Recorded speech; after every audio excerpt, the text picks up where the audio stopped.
شاکر حسین شاکر نے اپنی کتاب مادر ملت محترمہ فاطمہ جناح میں لکھا کہ فاطمہ جناح کی وفات کے بعد نور الصبا بیگم نے لیڈی ہدایت اللہ کے حوالے سے بتایا کہ لیڈی ہدایت اللہ اور فاطمہ جناح کی بھانجی نے جب کمرے کا تالا توڑا تو انہوں نے دیکھا کہ ان کے ڈریسنگ روم کا دروازہ کھلا ہوا تھا جو وہ ہمیشہ بند کر کے سویا کرتی تھی۔ وہاں سے جو دروازہ گیلری میں جاتا تھا وہ بھی کھلا ہوا تھا۔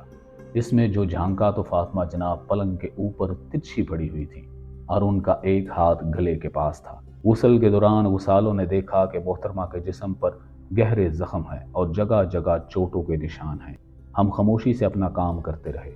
غسالوں نے محترمہ کے جسم پر نشانات اور گہرے زخم دیکھ کر احتجاج کرنا چاہا اور معاملے کی نوعیت معلوم کرنے کے لیے زبان کھولی، لیکن کچھ لوگوں نے کہا کہ اس معاملے پر خاموشی اختیار کی جائے۔